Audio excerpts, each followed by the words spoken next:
Vice Minister for Finance Liao Min is heading to Washington tomorrow for trade talks. The visit will pave the way for high-level consultations between the US and China in October.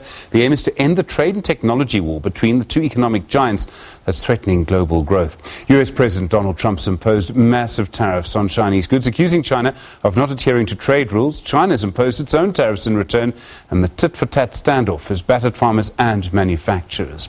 To discuss this and its implications for us here in South Africa, the foreign editor at the independent newspaper group, Shannon Ebrahim, joins me from our Pretoria Studios. Shannon, good evening. Thank you so much for coming in tonight. Firstly, it does appear that there is some move to try and end this dispute. Do you think it's possible that there could be an end to this trade war in the foreseeable future?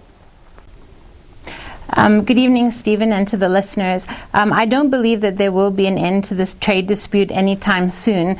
We heard one of the senior economic advisors to the White House saying that this is a dispute that could take almost a decade to sort out, and I don't think we can afford it to take that long. But the small concessions that were made, which is the U.S. postponing additional 5% tariffs by 2 weeks, so not on the 1st of October, because that's the anniversary of the People's Republic of China 70-year anniversary. They'll instead do it on the 15th.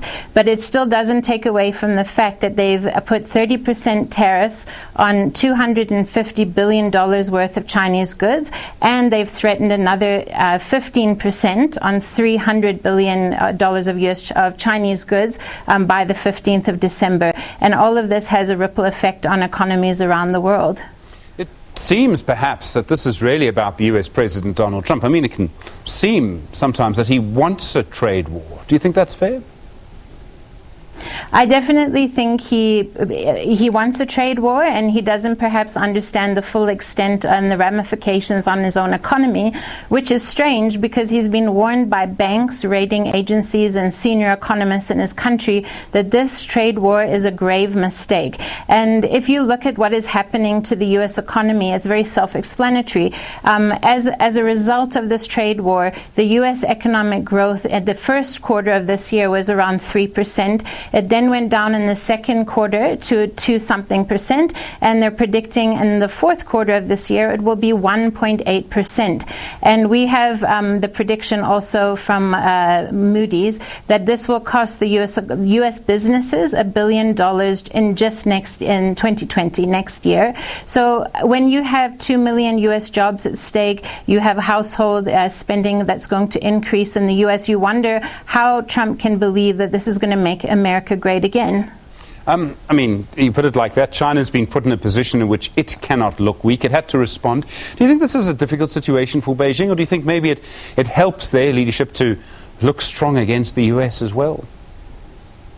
No, I certainly believe that China did not want this trade war, but it's also not in a rush to end this dispute. It expects the U.S. to drop all of the tariffs, and I think the Chinese economy is far more resilient than the American one. China is quite comfortable sitting at 6.3% growth rate, whereas the Americans will be at 1.8% this year. So they also can do things like depreciate the yuan. The Americans will then say that their currency manipulators, but China has various ways, and if they have to basically cut U.S. companies out of their supply and production chains, that means American companies won't be involved in a market of 1.4 billion people. So I think China's in a much stronger position, and even though it has certainly affected the amount of exports that China has been able to sell in the U.S. and other countries, it certainly it can manage, and it relies largely on domestic consumption anyway. It can be quite easy at least to ignore all of this in South Africa. We sometimes have so much domestic news at the moment. How important do you think this trade war could be for our economy? I mean, there are certain sectors of our economy where this could have a big impact. Definitely. I mean, especially in our mineral resources and the demand for our resources in other countries. So we know that the two big elephants, which are our big trading partners, being China and the United States, as their economies shrink and get affected by this trade war, the demand for our products and our mineral resources will go down, and that will have a direct effect on our economy. And even what they've shown, the evidence has shown that even the European economies are shrinking as a result of this tariff war. So Germany's economy has shrunk, I think, 0.8%, Britain's 0.2%. These are also major South African trading partners. So for as long as this goes on, then demand for our products is going to be affected. And we certainly will not be protected by what Morgan Stanley says could be a global recession in as little as 9 months' time. I mean, if there were to be a global recession, surely there'll be political pressure on President Trump, and he's got an election coming up. He would need to respond to that, wouldn't he? Certainly Trump, well, what they have said now for the short term is that they'd like to find an interim trade deal in the month of October to try and calm the stock markets and raise investor confidence somewhat. But really the fact that the Americans are demanding a real trade agreement, which they says means that China must restructure its economy, it must stop subsidizing its state-owned enterprises. They want to talk about IP theft and market access.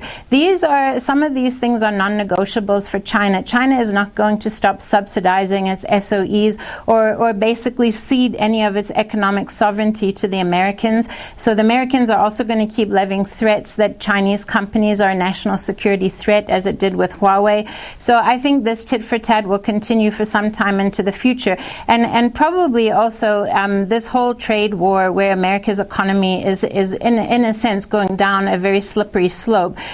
Basically Trump will just cover it over by blaming the Chinese and say that they're responsible for this trade war, which is not actually something that the Chinese ever wanted. And we should also remember that the Chinese are holding $1 trillion worth of US Treasury bonds, and they could be selling those Treasury bonds and they could actually end up collapsing the US economy, which they won't do, but they certainly have the upper hand if it really comes down to it. So we as South Africa, we try to have good relations with everybody. We have pretty good relations with China. I think, if I recall, President Trump actually hasn't formally appointed an ambassador to us yet. I presume the Union Buildings, Dr. Naledi Pandor, our Minister of International Relations, she'll be trying to, bring an end to this, but we don't have too much influence in this fight, do we? Unfortunately, I would say that we have pretty much no leverage in this other than to watch what is happening.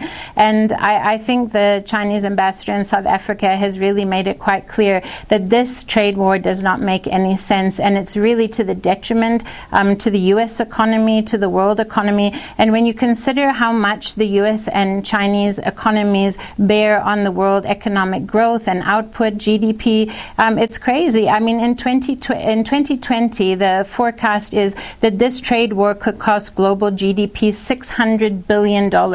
This is a huge amount of money that will see everybody suffering. So the sooner it could come to some type of resolution, the better for all of us. And it's not only African countries that will feel the pinch. We know that because of the trade war, African economic growth has been put down from about 3.3% to 2.8% this year. But it's also Asian economies that are suffering the effects of the trade war. Shannon Ebrahim, thank you very much indeed. Really do appreciate the time tonight. Thank you for coming into our Pretoria Studios.